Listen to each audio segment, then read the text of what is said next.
Alors donc là, on va parler de risque et climat avec Carole Regat, qui est maître de conférence à l'Université de Toulon, Sandra Rigaud, qui est maître de conférence à l'Université Sorbonne Paris-Nord, et puis Judith Reynaud, qui est professeure à l'Université Paris 1 Panthéon-Sorbonne, et qui vont nous parler de climat, santé, vivant et danger. C'est bon, Claudia? Je prends la parole? Oui. D'accord. Je partage mon écran. Normalement, ça devrait aller pour vous tous. Vous devriez avoir le partage d'écran qui est bien mis en place. Et je tiens avant toute chose à remercier la Fondation des sciences sociales ainsi que Claudia et José pour cette 8e journée consacrée aux sociétés en danger, thème plus que jamais d'actualité, comme on l'a encore souligné ce matin. Le 6 mai 2019, les experts de l'ONU tirent la sonnette d'alarme. Dans un rapport qu'ils publient, il est indiqué que la nature décline globalement à un rythme sans précédent dans l'histoire humaine. Un rythme sans précédent et le taux d'extinction des espèces s'accélère.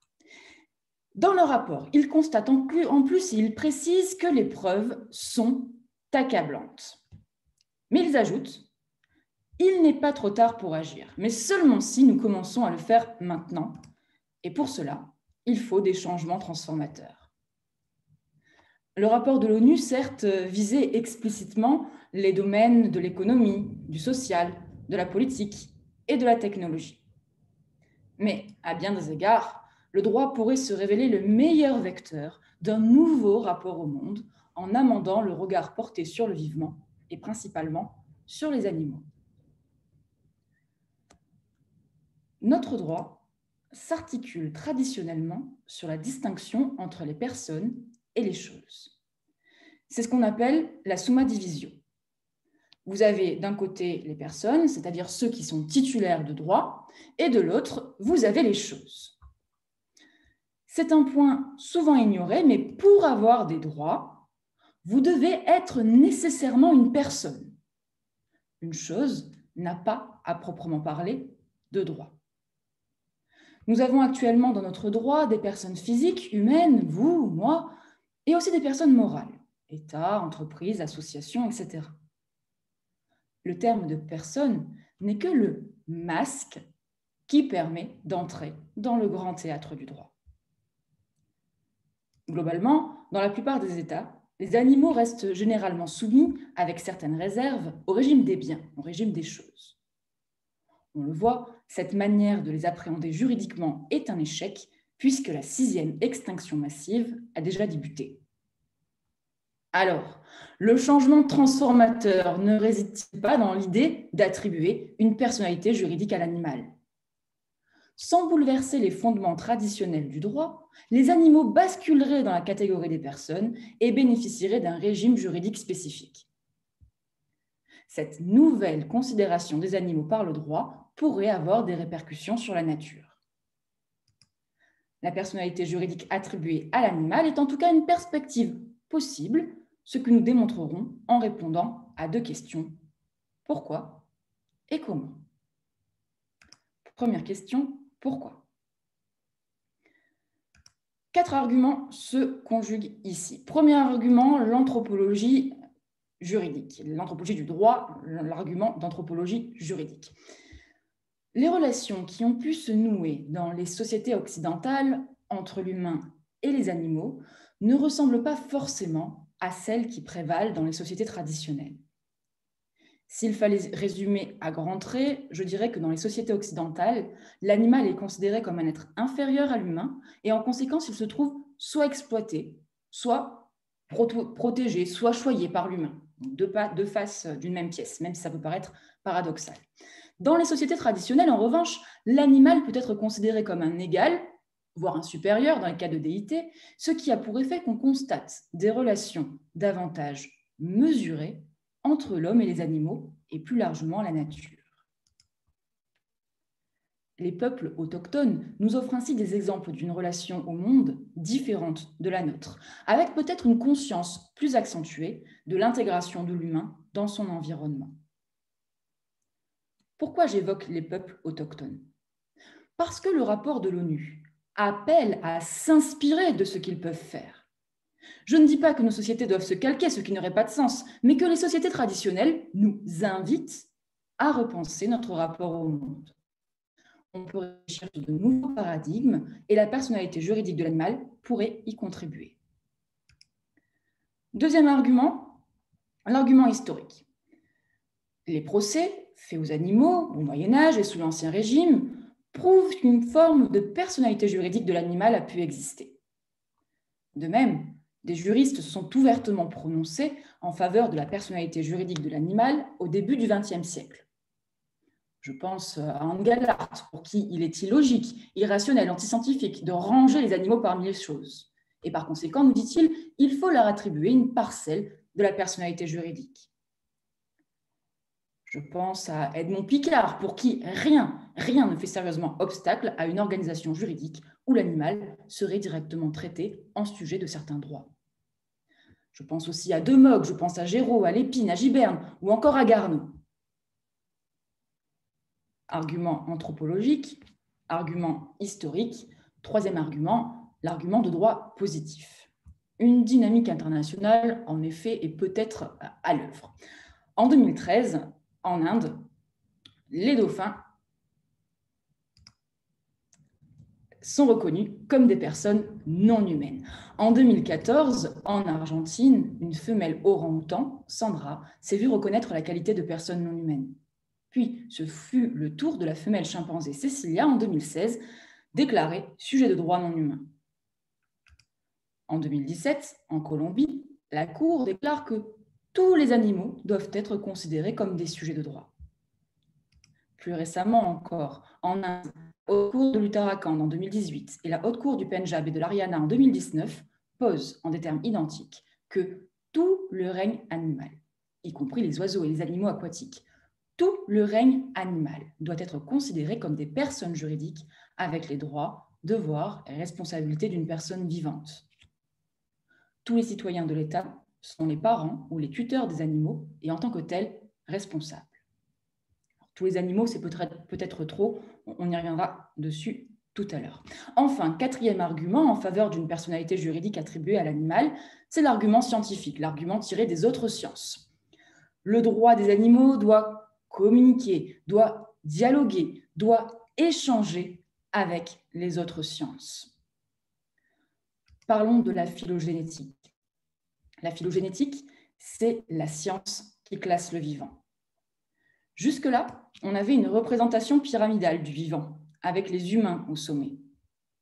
Ce n'est plus la représentation qui l'emporte aujourd'hui. La phylogénétique, au contraire, propose maintenant l'arborescence du vivant, le buisson du vivant, l'arbre de la vie, l'arbre des vivants, ce qui n'a rien à voir et fait basculer des schémas de pensée peut-être encore sclérosés.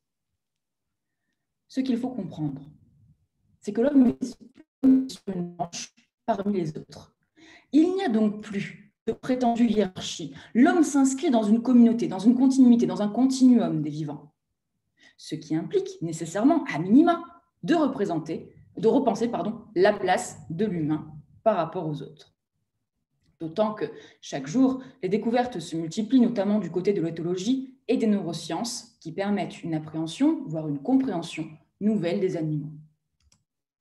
C'est ainsi que le 7 juillet 2012, des scientifiques réunis à Cambridge, dont Philip Lowe et Stephen Hawking, ont proclamé que les animaux étaient dotés des substrats neurologiques de la conscience.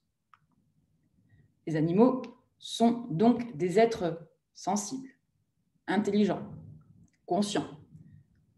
Le droit doit en tirer les conséquences et les laisser sous le joug des choses ne semble pas le plus pertinent pour contrer la menace écologique. Le droit ne peut donc pas ne rien faire et se pose la question de comment faire, d'où ma deuxième question, comment ? Afin de préserver les fondements traditionnels bipartites du droit, nous optons pour faire basculer les animaux dans la catégorie des personnes et pas n'importe lesquelles. Rappelez-vous, il existe les personnes physiques et les personnes morales. il semble logique de rattacher les animaux qui ont un cœur qui bat aux personnes physiques, et il y aurait d'un côté les personnes physiques humaines et de l'autre côté les personnes physiques non humaines, chacun avec des droits différents, bien sûr. C'est dans cet esprit que les travaux sur la personnalité juridique de l'animal ont pu être menés au sein de l'Université de Toulon, avec une trilogie de colloques et d'ouvrages. À l'occasion de la séance solennelle qui concluait le deuxième volet, la déclaration sur la personnalité juridique de l'animal, dite Déclaration de Toulon, a été proclamée. Aux sciences qui proclamaient la conscience possédée par les animaux, des universitaires juristes posent la traduction juridique. À la déclaration de Toulon, à la déclaration de Cambridge, la déclaration de Toulon répond que les animaux doivent être considérés de manière universelle comme des personnes au sens juridique et non des choses. La déclaration de Toulon est à l'heure actuelle mobilisée par différents acteurs à travers le monde, États, chercheurs, avocats, associations et ainsi de suite. Dans le cadre de la lutte contre la menace écologique, la déclaration de Toulon trouve toute sa place.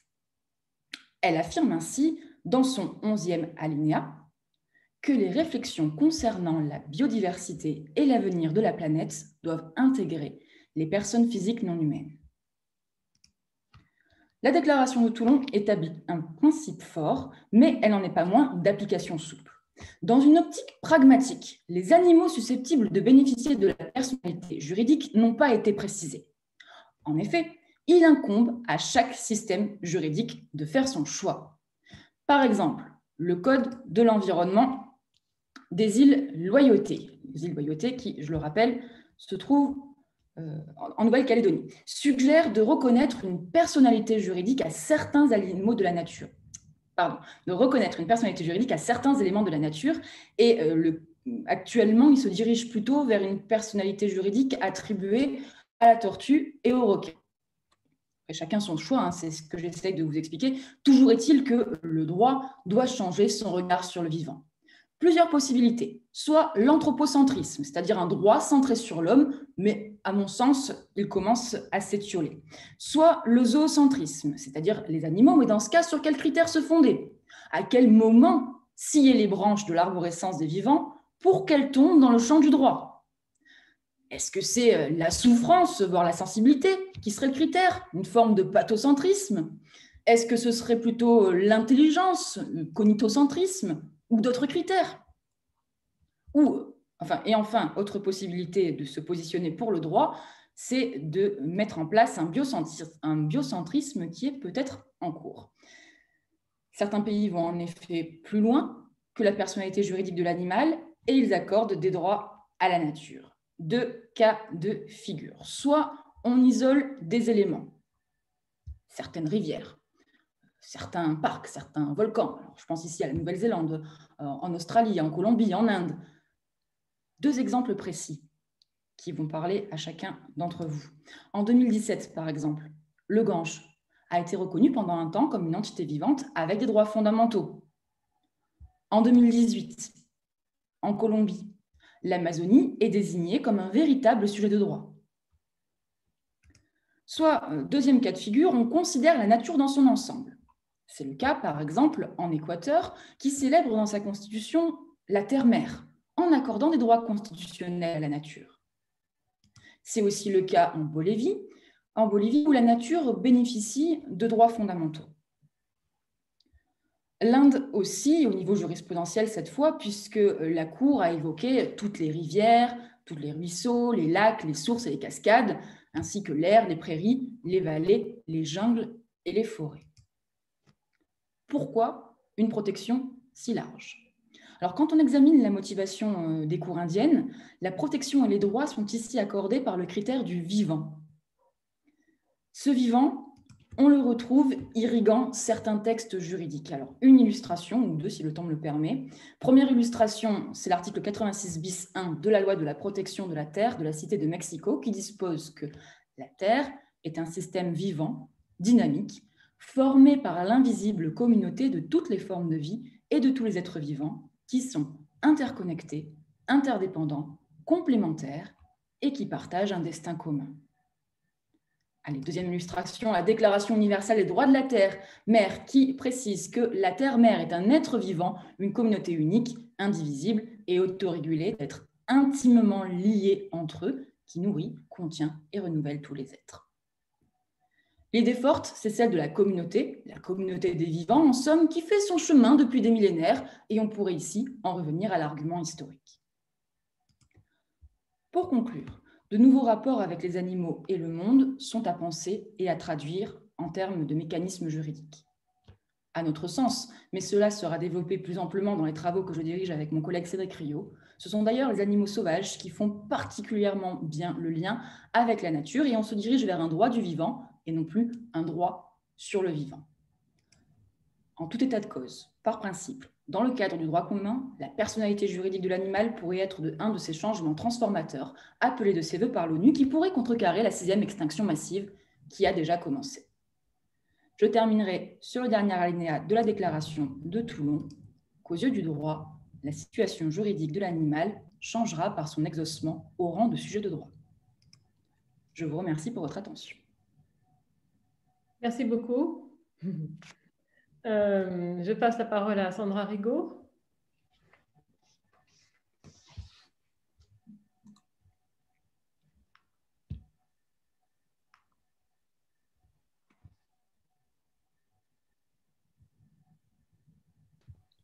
Sandra, il faut mettre le micro. C'est fait. Bonjour à tous. Est-ce que vous voyez mon PowerPoint? Oui. Oui, très bien. Donc, au regard de la thématique mise en avant cette année par la Fondation des sciences sociales, ma recherche porte sur le changement climatique qui introduit de plus en plus de risques dans nos sociétés. Par risque, il faut entendre deux risques principaux. Les risques physiques, qui se caractérisent par la recrudescence des épisodes de canicule, sécheresse, ouragan, etc. Mais aussi des risques de transition qui sont moins connus, car ils proviennent des ajustements essentiellement réglementaires pour favoriser la transition de nos pays vers une économie à faible émission de carbone, comme par exemple l'introduction d'une taxe carbone ou encore des exigences en matière de divulgation d'informations. Donc, il en résulte une nécessaire transition énergétique qui implique une baisse substantielle des émissions de gaz à effet de serre dans à la fois nos modes de production, mais aussi nos modes de consommation. Alors, parce que les entreprises sont directement, soit indirectement responsables des émissions de gaz à effet de serre, elles peuvent jouer un rôle important dans ce processus d'atténuation des émissions. Donc, ma présentation va porter sur une des pistes pour lutter contre le changement climatique, à savoir la transparence financière par l'intermédiaire de divulgation d'informations des entreprises. En effet, malgré une prise de conscience progressive du danger que représente le changement climatique, on constate des défaillances d'information, bref, un manque de transparence qui limite logiquement leur compréhension et donc le champ d'action pour aller vers une économie bas carbone. Donc, l'objectif de ces divulgations d'informations, c'est d'inciter les entreprises à divulguer de l'information dans leur rapport annuel sur à la fois l'impact de leurs activités sur l'environnement et le climat, mais aussi sur l'impact du changement climatique sur leurs activités. Pourquoi? Pour informer les investisseurs, les actionnaires, mais aussi les consommateurs. Quelle est l'idée? Le raisonnement est le suivant, c'est que si ces derniers sont mieux informés, eh bien, sur les risques climat que les entreprises encourent, eh bien, ils peuvent réallouer leur portefeuille ou changer leurs habitudes de consommation. Alors, dans ce contexte, l'initiative internationale lancée par le Conseil de stabilité financière lors de la COP21 en 2015, qui s'est tenue à Paris, a été déterminante. Cette initiative, qu'est-ce qu'elle fait? C'est la TCFD, ou la Task Force for Climate Financial Disclosure, qui vise à améliorer la transparence financière concernant les conséquences financières des risques climat sur les entreprises. Donc, selon l'ancien président du Conseil de stabilité, qui était McCartney à l'époque, les investisseurs financiers ne prenaient pas suffisamment la mesure de ces risques qui peuvent toucher les investissements des sociétés financières comme des sociétés non financières. Donc, il a demandé à cette TCFD, à cette task force, de faire des recommandations concrètes sur les informations qui doivent être contenues dans les rapports annuels des firmes, dans 4 domaines principalement: la gouvernance, la stratégie, le risk management et les métriques, c'est-à-dire les indicateurs environnementaux et climatiques. Donc, en quelques années, ces recommandations sont en passe de devenir une référence mondiale en matière de reporting climat. La plupart des sociétés, des grandes sociétés, ont suivi le mouvement et en juillet 2020, elles étaient plus de 1300 parmi les plus grandes au niveau mondial à s'être engagées à suivre ces recommandations. Donc, dans cette recherche, la problématique générale est la suivante, l'amélioration de la transparence financière peut-elle réduire les risques liés au changement climatique? Alors, pour répondre à cette question, nous avons étudié avec mes co-auteurs Jeanne Amar et Samira Demaria les pratiques de divulgation des 40 plus grandes entreprises françaises, donc celles du CAC 40, sur la période 2015-2019. Donc, l'objectif, il est triple, premièrement, voir si les entreprises divulguent de l'information sur les risques climat. Deuxièmement, identifier les indicateurs qui sont les plus reportés dans les rapports annuels.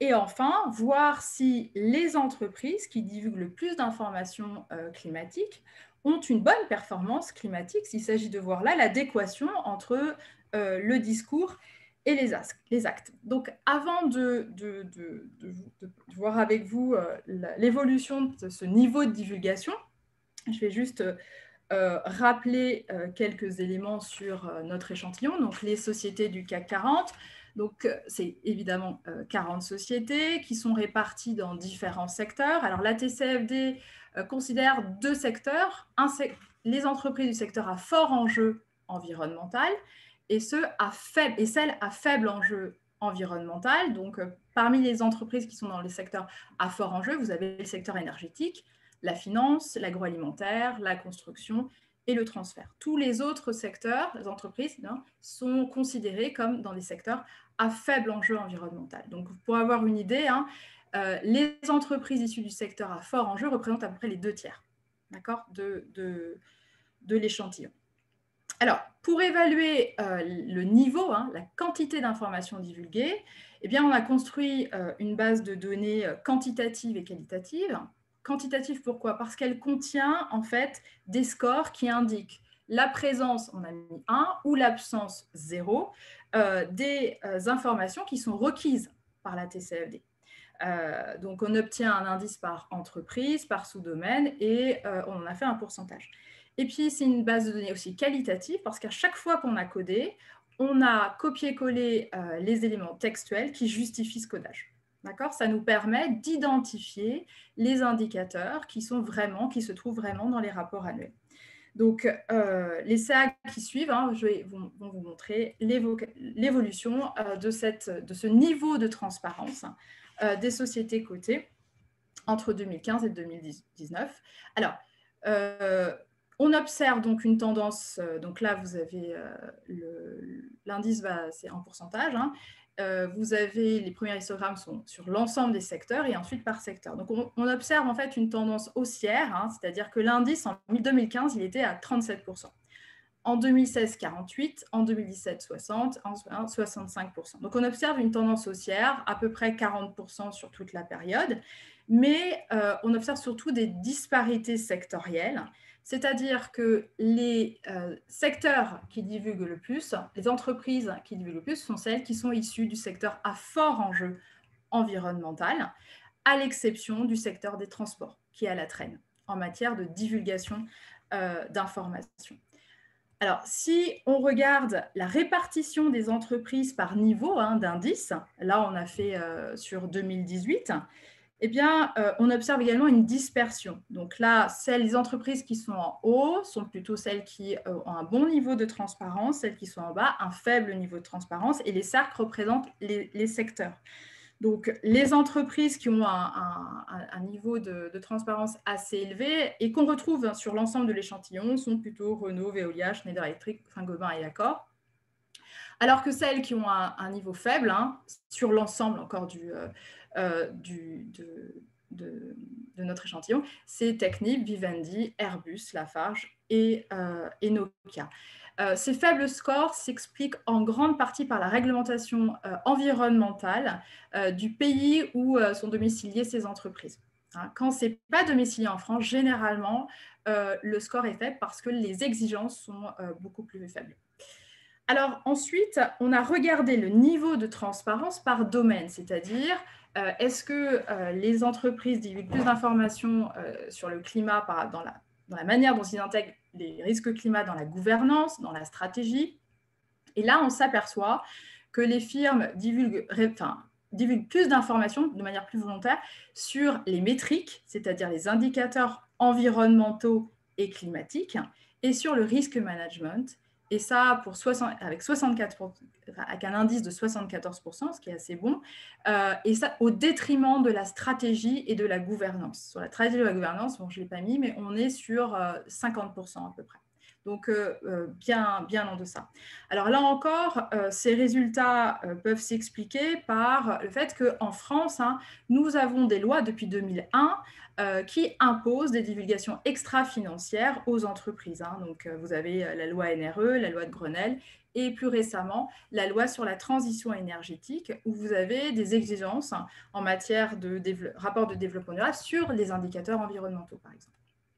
Alors, pour avoir une idée des indicateurs hein, qu'on peut retrouver dans les rapports hein, par ces sous-domaines, on a résumé, on a listé hein, ceux qui sont le plus reportés. Et donc, en matière de gouvernance, hein, on s'aperçoit que quelle est la nature de l'information qui est reportée? C'est l'existence ou non d'un comité de RSE, hein, qui traite des questions climatiques, hein, RSE ou bien développement durable ou bien comité éthique.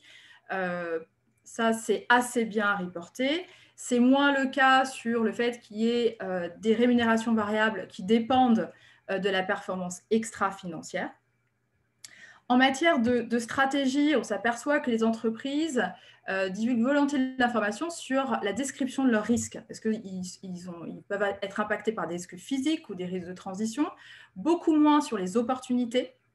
Ce qu'on n'a pas comme information, c'est la répartition régionale et sectorielle de ces risques. D'accord ? En matière de risk management, les entreprises divulguent par exemple des informations sur leur cartographie des risques, sur la matrice de matérialité, ou bien encore sur des stress tests climatiques qu'ils peuvent faire, notamment pour les sociétés financières. Elles peuvent aussi beaucoup communiquer sur leur certification. Par contre, elles divulguent aussi beaucoup d'informations hein, sur les métriques et notamment sur les émissions de gaz à effet de serre directes, comme celle de Scope 1, moins directes, comme celle de Scope 2. Et elles divulguent aussi moins d'informations sur les émissions qui sont moins indirectes, qui sont celles de Scope 3. Donc, on a une amélioration de la transparence par rapport au risque climat. Néanmoins, quand on regarde les indicateurs qui étaient susceptibles de répondre aux principales attentes de la TCFD, c'est-à-dire d'avoir des données sur des impacts chiffrés du risque climat, on s'aperçoit que toutes ces données-là sont très mal renseignées dans les rapports. Je vous donne quelques exemples. C'est les investissements, des éléments chiffrés sur les investissements dans le secteur bas carbone, ou encore sur les dépenses ou les provisions environnementales. Ça, on le retrouve quasiment, très peu dans les rapports annuels. Ou bien le fait que les entreprises prennent en compte un prix interne du carbone, ou bien encore qu'elles s'engagent sur des limitations d'émissions sur un horizon donné.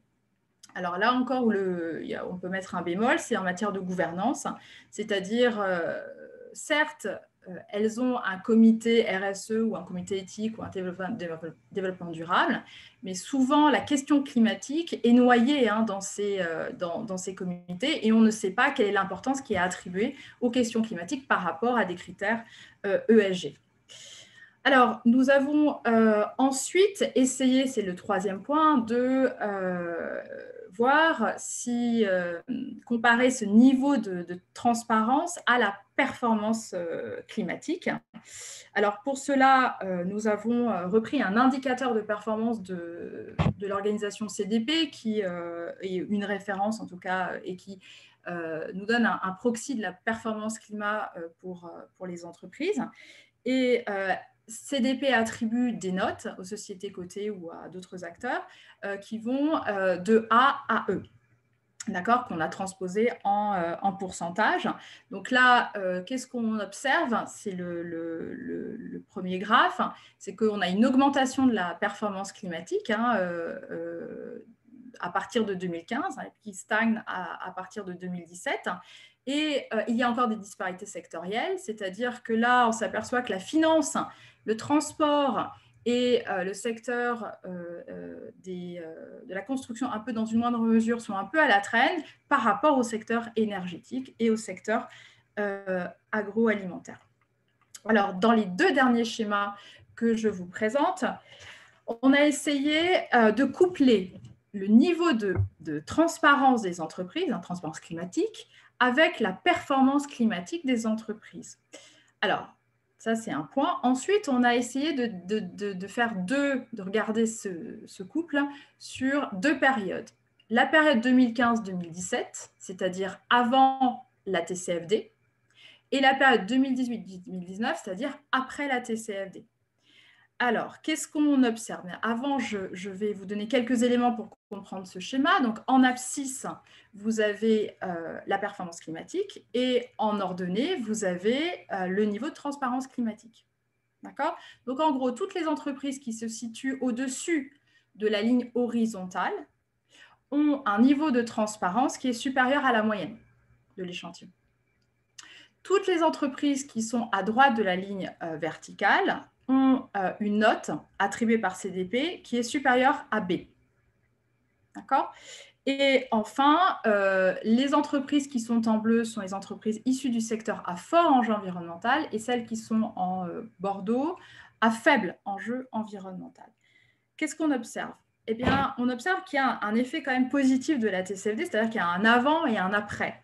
Quand vous êtes sur la première période, 2015-2017, eh bien, vous voyez qu'il n'y a qu'une seule entreprise qui se situe au-dessus de la ligne horizontale. Toutes les autres entreprises sont... Alors, évidemment, il y a de la dispersion, mais on n'a pas dépassé, pour la plupart, la moyenne de l'échantillon. Alors que quand vous êtes en 2018-2019, on passe à une douzaine d'entreprises qui a amélioré son score en matière de transparence climatique.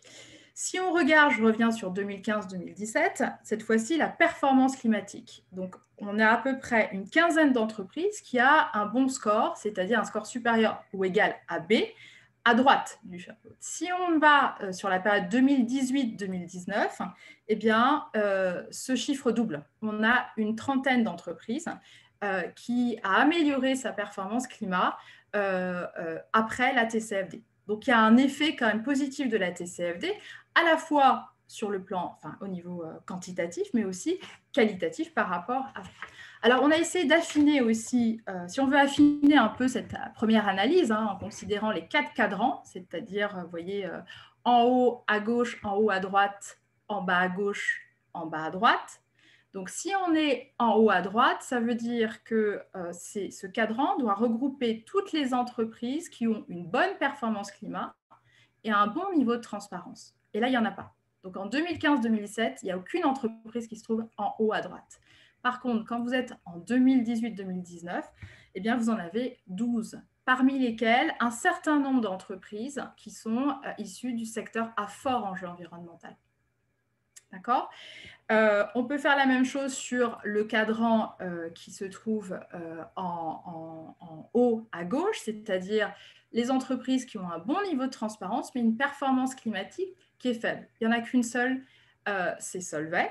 Si on passe à la deuxième période 2018-2019, en fait, on n'a plus une entreprise, on en a 3. Et parmi les nouvelles entreprises, ça serait Société Générale et Crédit Agricole. Ça veut dire que c'est des entreprises qui ont d'un bon niveau de transparence, mais un niveau une performance climatique qui est inférieure à B. D'accord ? Là aussi, on peut voir une amélioration. Donc, en fait, je ne l'ai pas dit, mais ces entreprises qui se trouvent dans ce cadran peuvent être associées à des pratiques de greenwashing, c'est-à-dire on communique bien, mais a priori, les actes ne sont pas en adéquation avec sa communication financière. Amélioration, si on regarde le cadran en bas à gauche, c'est-à-dire une bonne performance climatique, mais un niveau de transparence faible. Vous avez une dizaine d'entreprises. Quand vous regardez en 2018-2019, il n'en reste plus que 6. Hein. La plupart ont migré vers les cadrans qui sont beaucoup plus à droite et beaucoup plus en haut. Et parmi ces entreprises, vous n'en avez que 3 qui sont à fort enjeu environnemental. Donc voilà quelques premiers résultats préliminaires d'une recherche qui est encore en cours, puisqu'on va faire évidemment un travail économétrique à partir de ces variables.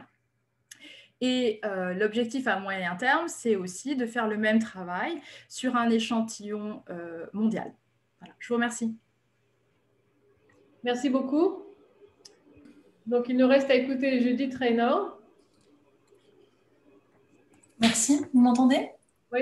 D'accord, très bien. Je voudrais aussi commencer par remercier les organisateurs et la Fondation des sciences sociales pour la mise en place de cette journée.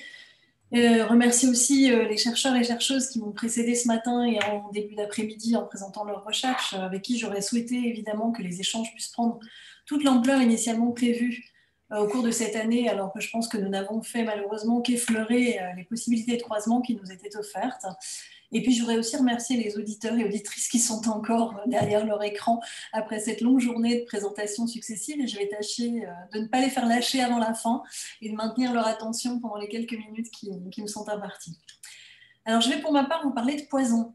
Non pas le poison généralement bien identifié que l'on verse dans la coupe de son ennemi à la cour des Borgia, ni celui que l'on verse dans la tasse de sa riche grand-mère dans les romans populaires du XIXe siècle, mais les poisons qui nous entourent aujourd'hui, et plus particulièrement depuis le début de l'ère industrielle, c'est-à-dire depuis 2 siècles approximativement, dans notre vie quotidienne, dans notre travail et dans l'environnement général dans lequel nous vivons. Et parce que je suis historienne, je vais tâcher de vous montrer en quoi l'histoire peut être une ressource pour essayer de comprendre certains phénomènes très contemporains des sociétés en danger, puisque c'est le thème qui nous réunit aujourd'hui. Donc mon propos consiste à questionner les modalités de coexistence entre les sociétés contemporaines dans leur diversité et les poisons qui les peuplent et qu'elles perçoivent. C'est un élément important. L'importance des recherches et des débats scientifiques que Claudia a rappelé ce matin autour de la notion d'anthropocène, terme qui, je vous le rappelle, désigne l'ère géologique dans laquelle nous serions depuis le début du XIXe siècle, caractérisée par les signes visibles de l'influence des activités humaines sur l'évolution de l'environnement et du biotope, atteste le caractère désormais central de la question des pollutions et de leurs conséquences sanitaires sur les populations humaines, animales, mais aussi sur l'air, sur les eaux, sur les sols, sur les paysages. Donc les poisons avec lesquels nous cohabitons sont multiples. Je ne vais pas ici les énumérer, bien sûr, mais ne serait-ce que ce qui nous vient directement à l'esprit très rapidement, les particules fines dont on entend beaucoup parler, ou encore les pesticides, les dioxines, l'arsenic, le plomb ou les produits pétrochimiques, ne sont que quelques-uns de ces poisons qui peuplent notre monde toxique contemporain et qui s'est progressivement, selon un rythme accéléré depuis le milieu du XXe siècle, livré à la chimie industrielle dans la plupart des secteurs productifs, que ce soit l'agriculture, l'alimentation, les cosmétiques, le bâtiment, l'industrie des matériaux, etc. Donc, à distance d'un discours de simple déploration, et de cette invasion des toxiques, et à rebours aussi de ce qui peut nous apparaître comme un récent éveil des sensibilités à l'égard des pollutions massivement engendrées par l'ère industrielle, je voudrais dans cette contribution attirer l'attention sur la répétition de processus historiques qui participent à la fabrique du consentement de la plupart des acteurs à travers un phénomène que j'appelle d'accommodement collectif, à la fois ancien et durable, au risque environnemental. En effet, il me semble, enfin je suis tout à fait sûre même que la chronologie n'est pas si simple, c'est-à-dire que nous n'avons pas erré pendant des décennies dans un aveuglement commun à l'égard des pollutions pour soudain ouvrir les yeux et nous offusquer en quelque sorte de l'ampleur de la catastrophe environnementale depuis quelques années, depuis le début du XXIe siècle, on va dire. Au contraire, l'histoire des rapports entre les sociétés humaines et les poisons qui les affectent fait alterner des périodes de visibilité intense, généralement liés à des événements majeurs, des catastrophes naturelles ou des accidents industriels, et des moments d'invisibilité, de confinement et de silence construit qui jouent dans le sens de l'accommodement, de l'acceptation de cette cohabitation par les sociétés humaines. Donc pour aller droit au but dans cette présentation aujourd'hui forcément concise, je me pencherai sur l'un de mes terrains d'études récents qui concerne un événement que vous connaissez bien sûr tous, qui est l'incendie accidentel de Notre-Dame de Paris le 15 avril 2019, événement mondialement publicisé et pourtant plongé dans un halo de confusion politique et d'invisibilisation sociale. Alors j'étudie cet événement au prisme de mes précédentes recherches dans lesquelles j'ai posé cette question à travers l'histoire du plomb, qui est l'un des toxiques les plus anciennement et massivement présents dans l'activité humaine et industrielle, responsable d'une intoxication qu'on a appelée à partir du XIXe siècle le saturnisme, qui est considérée comme l'intoxication la plus massivement répandue au XIXe et en grande partie également au XXe siècle. Donc à partir de cette histoire, j'ai mis au jour la manière dont s'est construite depuis 2 siècles l'invisibilité de l'usage d'un poison pourtant scientifiquement reconnu comme tel. En effet, les usages du plomb dans l'industrie se sont multipliés au XIXe au XXe siècle, faisant peser un risque accru d'empoisonnement à la fois sur les ouvriers qu'ils manipulent dans le cadre de leur activité professionnelle et sur la population générale qui est également soumise. Et dans le même temps, le saturnisme faisait l'objet de très nombreux travaux scientifiques, aboutissant à une définition nosographique, à une reconnaissance légale et à une indemnisation en tant que maladie professionnelle à partir de 1919 en France, à des dates approximativement similaires dans d'autres pays européens en particulier, et en 1921 par le Bureau international du travail. Donc il y a une contradiction flagrante entre la reconnaissance scientifique et légale de la toxicité d'une substance chimique d'une part, et la croissance de sa diffusion et de ses usages d'autre part, qui est traduite dans l'expression que j'ai forgée de poison légal. Ce qui signifie très concrètement que peuvent coexister, d'une part, je m'excuse d'insister, mais c'est vraiment très important, coexister donc d'une part le savoir scientifique de la dangerosité du poison qui affecte la société, et d'autre part le maintien de son usage dans cette même société, paradoxe qui me semble évidemment intéressant. Donc, ce fut le cas avec la peinture au plomb pendant 1 siècle et demi. Ce fut le cas également d'un secteur tout aussi important dans les sociétés contemporaines, celui de l'industrie automobile, secteur sur lequel je comptais développer une recherche dans le cadre de cette bourse de la Fondation des sciences sociales, mais qui n'a pu être menée à bien en raison de l'impossibilité d'accès aux archives depuis le printemps dernier.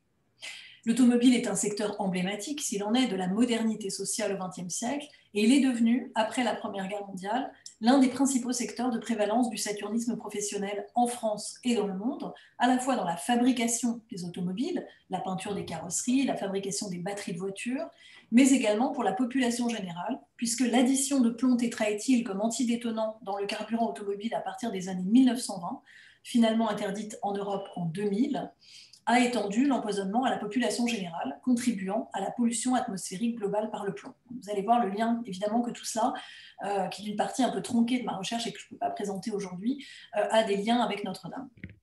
Donc aujourd'hui, je voudrais juste évoquer en quoi l'incendie accidentel de Notre-Dame a abouti à une brutale mise en visibilité de ce poison, presque aussitôt recouverte de ce qu'on pourrait appeler par un vilain jeu de mots, une chape de plomb ou un silence de plomb.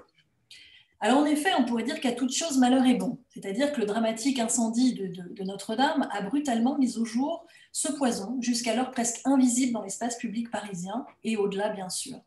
La fonte des centaines de plombs contenus dans le toit et dans la flèche de la cathédrale a provoqué de fortes inquiétudes des riverains et l'intervention tardive des pouvoirs publics pour sécuriser le chantier le chantier de reconstruction, enfin avant lui le chantier d'évacuation plus exactement des débris puis de reconstruction. Des inquiétudes qui n'ont cependant pas, il n'est pas besoin de le préciser, suscité sur le moment la même couverture médiatique que l'incendie lui-même. Il faut en effet revenir sur la chronologie fine et sur sa signification dans ce que l'on peut comprendre du processus de mise en visibilité ou d'invisibilisation du risque. En effet, sous le coup de l'émotion que constituait l'incendie de ce monument emblématique pour tous, on n'a d'abord rien dit ou rien fait. Plus exactement, on a fait des mesures toxicologiques, mais on n'a rien dit. Les mesures inquiétantes n'ont pas été publiées. Et il a fallu attendre plus de 10 jours d'inaction des pouvoirs publics. Quand je parle de pouvoirs publics, je parle ici de la ville de Paris, de la préfecture, de l'ARS, l'Agence régionale de santé, des ministères concernés, de la santé ou de l'environnement, tous muets, pour voir 2 associations réagir et lancer l'alerte. Robin des Bois, une association environnementale qui s'est concentrée sur l'alerte concernant le risque de pollution que faisait peser la retombée des poussières de plomb sur la population parisienne, et l'AFVS, association de familles victimes du saturnisme, qui travaille dans le domaine sanitaire et social pour porter assistance et conseils juridiques aux populations précaires et mal logées qui sont très souvent en proie avec le saturnisme infantile. Ces 2 associations donc, ont alerté sur les risques d'inhalation des poussières de plomb retombées après l'incendie dans l'espace public, contraignant les pouvoirs publics à sortir de leur silence. 2 semaines après l'incendie, une circulaire de la préfecture de police, à la diffusion relativement confidentielle, prévenait de l'importance pour les riverains de la cathédrale, sans définition du périmètre géographique qui était compris dans cette appellation de riverains, de faire le ménage chez eux à l'aide de lingettes humides afin d'éviter le soulèvement des poussières. 2 semaines après, autant dire que la plupart des personnes concernées, que ce soit des habitants ou des commerçants des magasins de souvenirs ou des cafés qui abondent autour de la cathédrale, avaient déjà évidemment fait le ménage depuis bien longtemps et sans prendre les précautions indiquées. Cette alerte a donné lieu en particulier à une enquête journalistique approfondie par une journaliste de Mediapart, Pascal Pasquariello, qui a, par ses résultats, contraint les autorités à ouvrir le débat public sur ce sujet. Et on est là à la fin du mois de juin 2019, donc déjà plus de 2 mois après l'incendie. Car ce que cet accident a rendu visible, c'est le fait que l'air et les sols parisiens sont dans une mesure relativement importante, imprégnés de plomb, et que l'on ne peut pas imputer à l'incendie la totalité des poussières présentes et mesurées après la catastrophe. Mais comme on ne la mesurait pas avant, cette présence de plomb, évidemment, on ne peut pas comparer.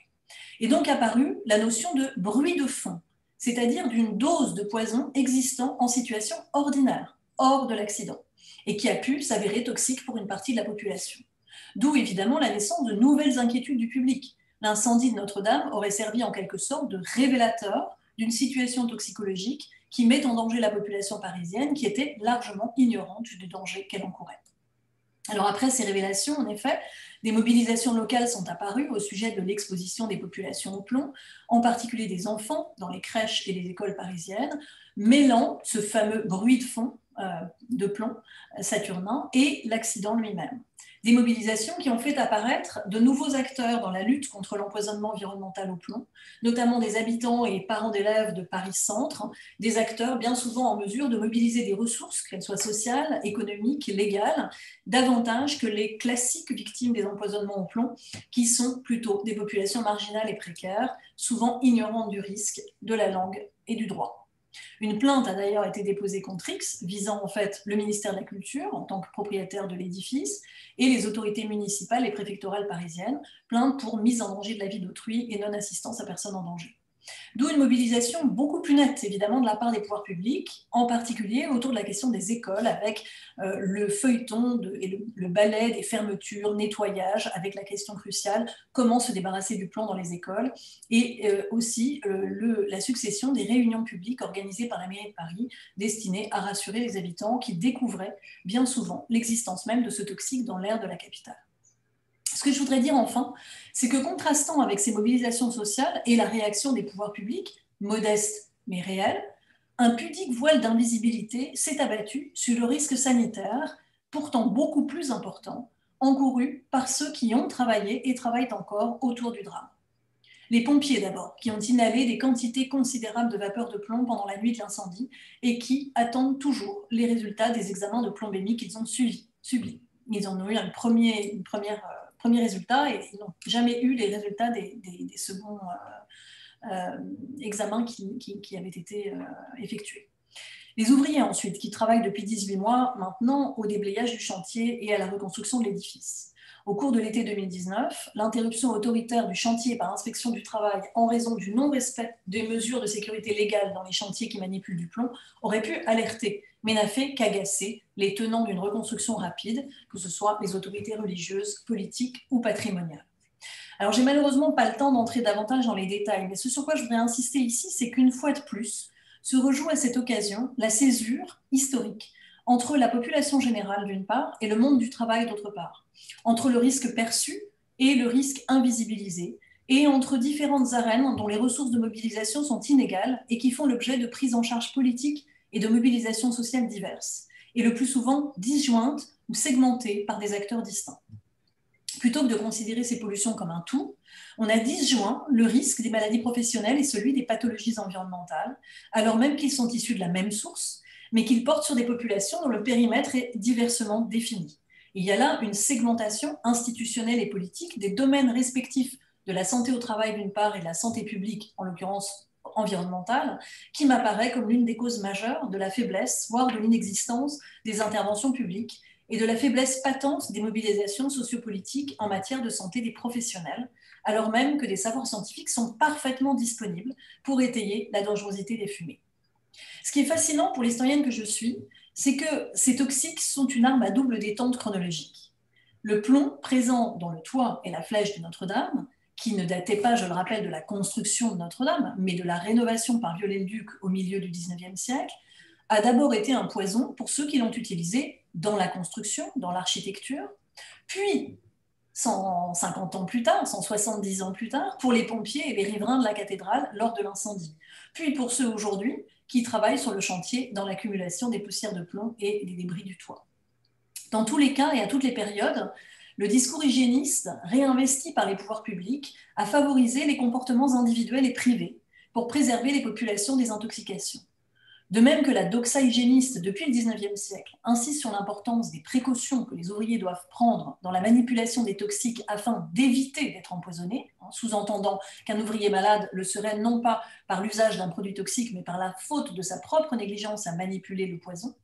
De même, les pouvoirs publics ont demandé aux populations soumises aux fumées de l'incendie Notre-Dame de prendre en charge le ménage de leur lieu de vie ou de travail, possiblement affectés par les retombées de plomb, et de se rendre chez leur médecin généraliste en cas d'inquiétude. C'est les termes qui sont utilisés dans la circulaire.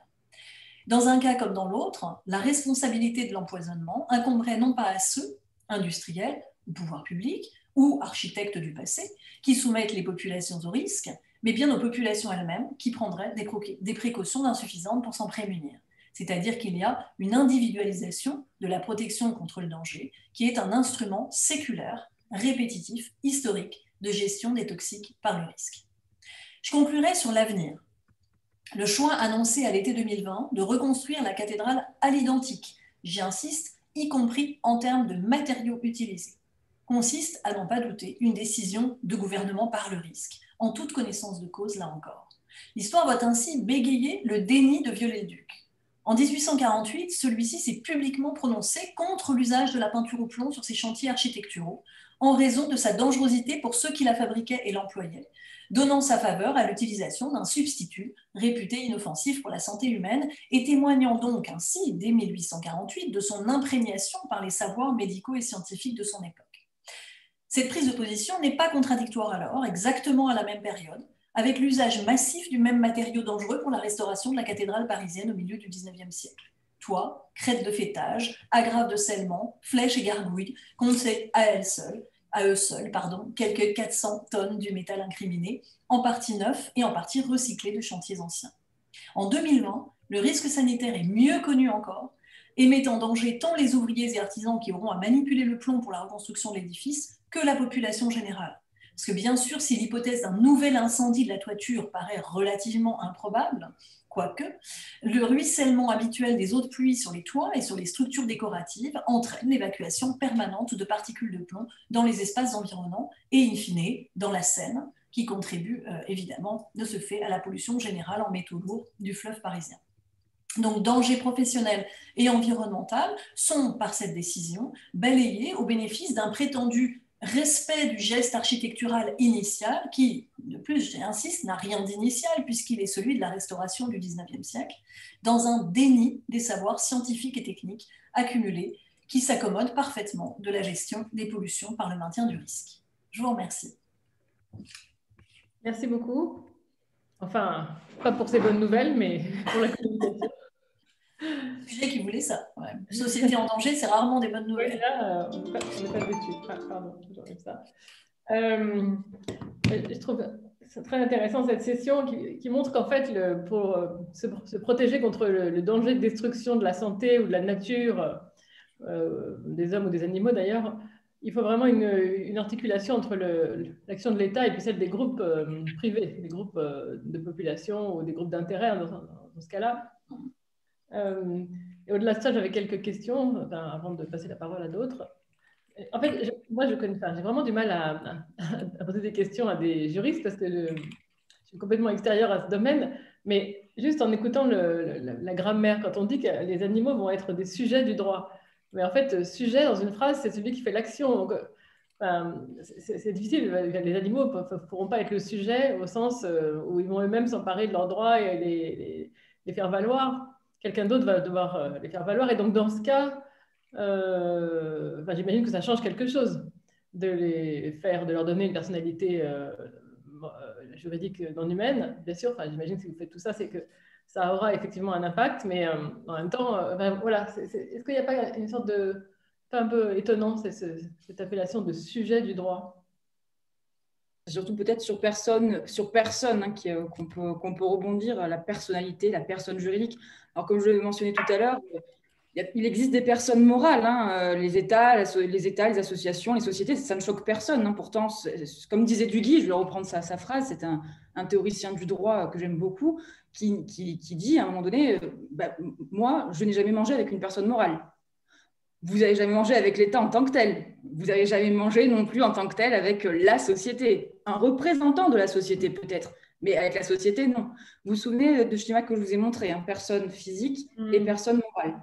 Personne morale en tant que telle, déjà, il y a une forme de représentation qui est mise en place.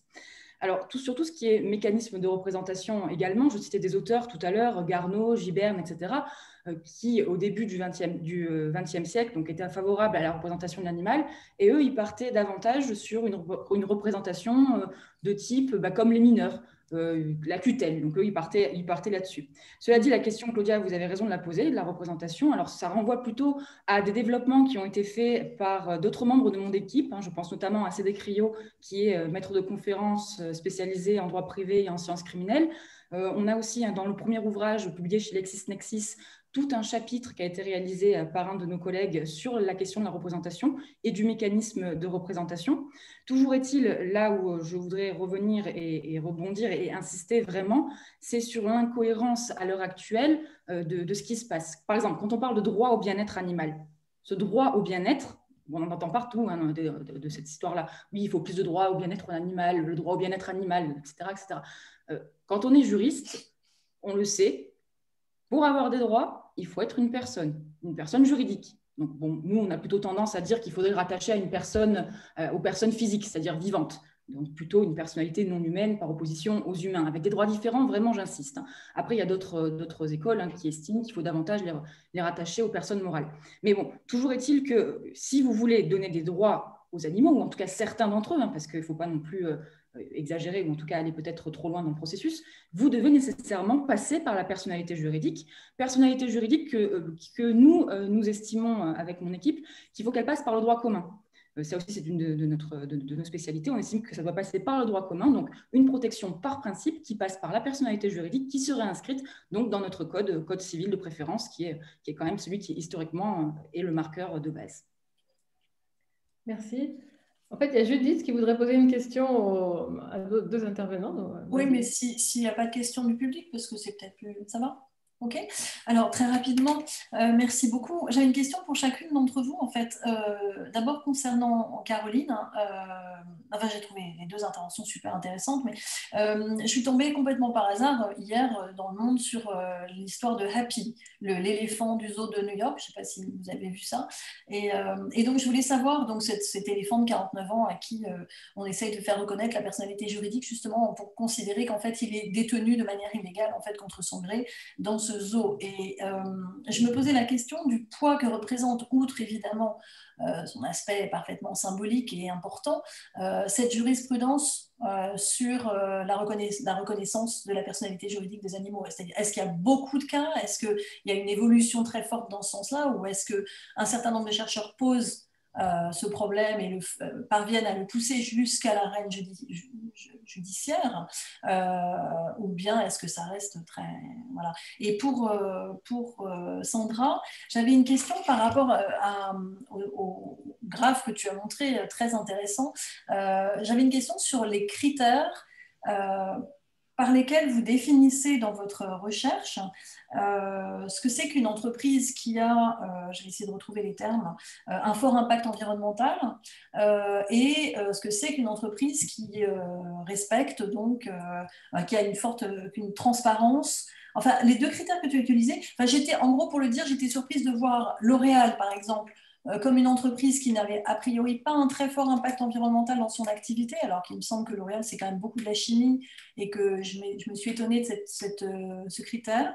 Et de la même manière pour Total, qui se retrouvait en haut à droite du graphe, alors que Total a quand même, qu'il le veuille ou non, de toute façon, même s'il a une politique d'amélioration, on va dire, environnementale, de toute façon, les activités pétrochimiques ont un impact environnemental très fort. Donc c'est là que j'arrive pas bien à voir comment vous organisez vos critères, en fait.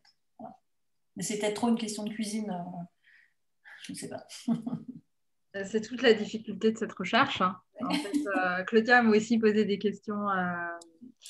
Alors, pour répondre à la première question, donc l'indice de transparence climatique, il y en a plein en fait. Donc nous, on en a construit un. Je ne suis pas rentrée dans le détail parce qu'on n'a que 15 minutes, et ça pourrait faire une... en gros, la transparence, elle est évaluée par rapport à la conformité de la communication des firmes par rapport aux recommandations de la TCFD.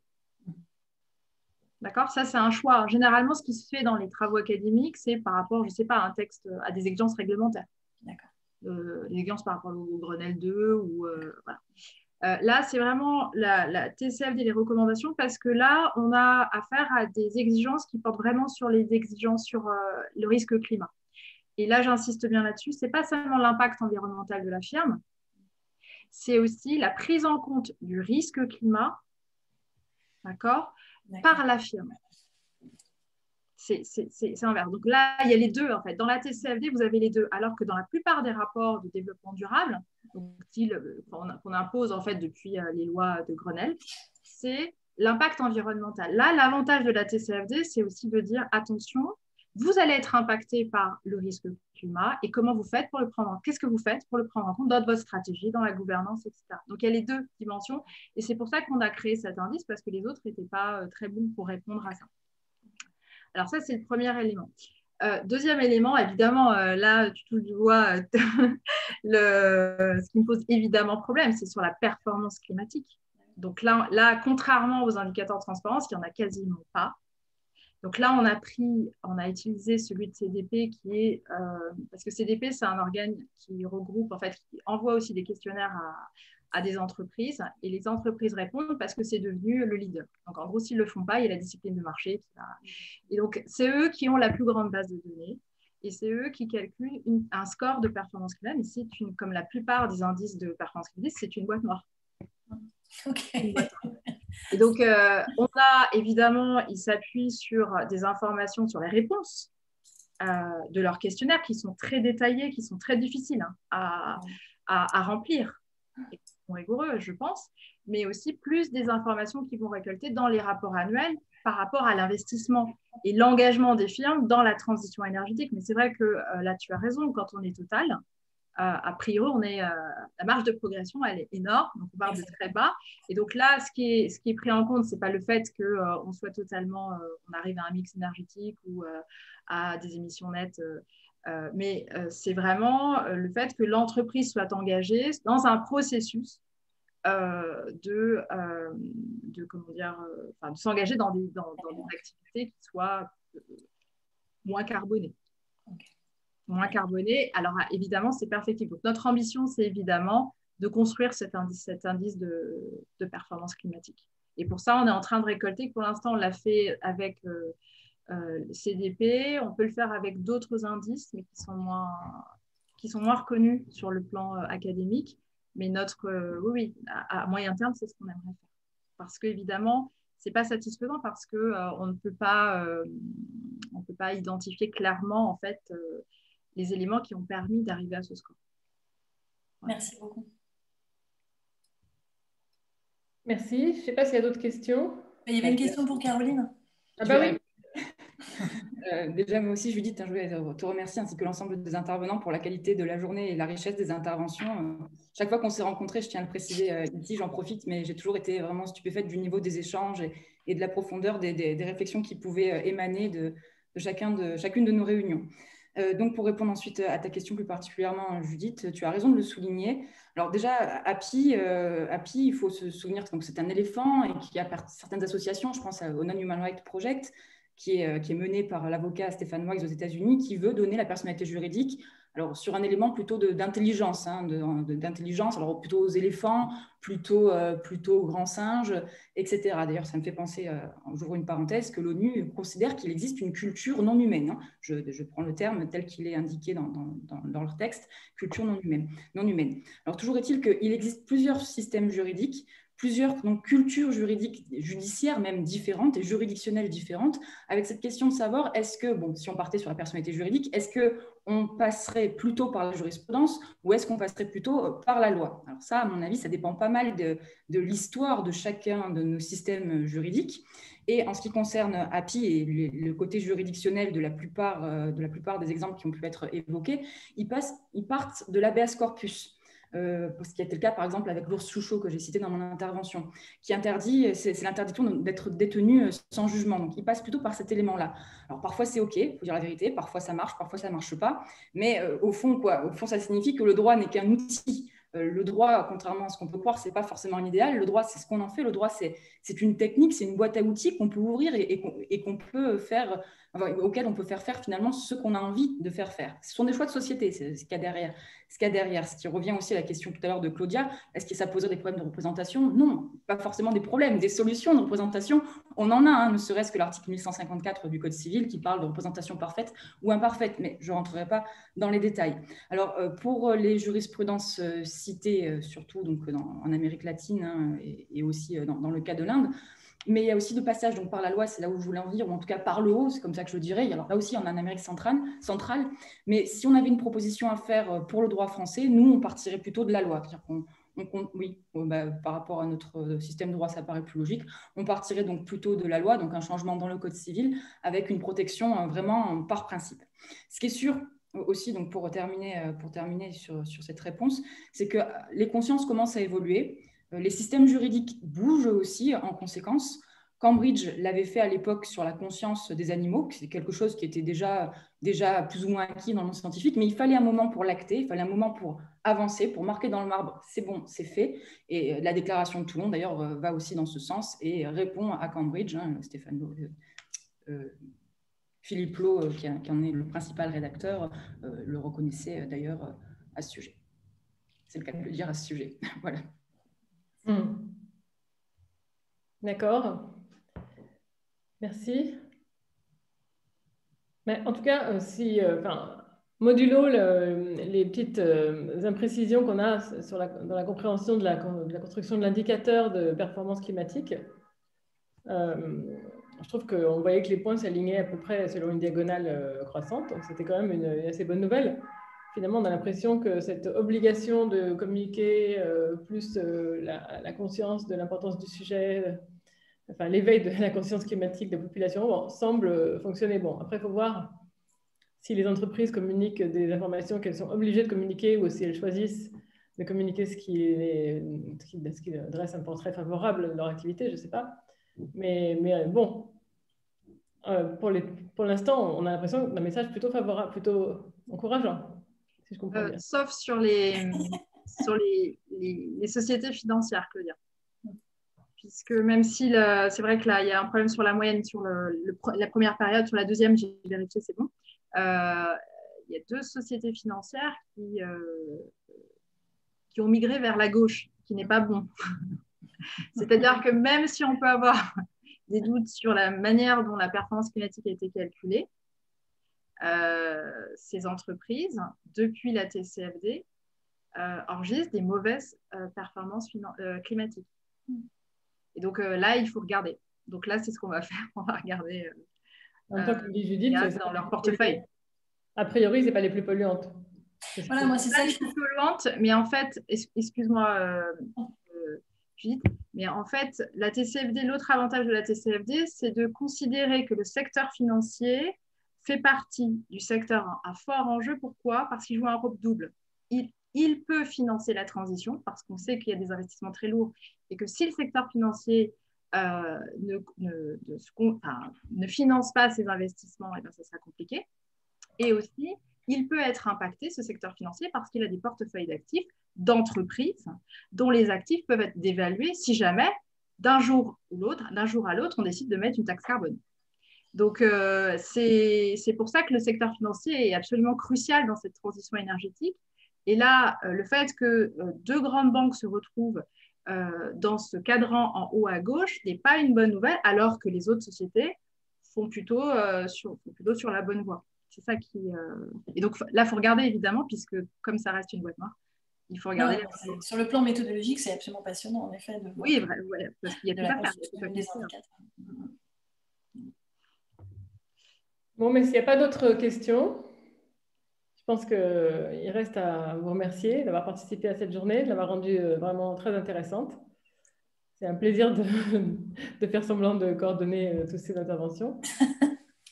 Et je ne sais pas, José, si tu veux ajouter quelque chose, mais de toute façon, les travaux se poursuivent avec la confection maintenant de l'ouvrage collectif. Exactement. Je n'ai pas grand-chose à rajouter à part vous remercier à toutes et à tous, et à Claudia également donc pour vos interventions, et à Claudia pour avoir fait l'introduction au nom de la Fondation pour la cohésion sociale, et d'avoir modéré tous les débats. Et donc, je vous remercie à toutes et à tous. Et merci pour cette année qui fut passionnante, malgré le contexte. Nous avons quand même pu, via Zoom, mener à bien le programme jusqu'à presque son terme, puisque maintenant, il s'agit de la publication de l'ouvrage collectif. Et voilà, donc merci beaucoup à toutes et tous, et à très bientôt. Et merci aussi à tous les internautes qui nous ont suivis durant toute la journée. Voilà, merci. Merci, à bientôt. À bientôt. Au revoir.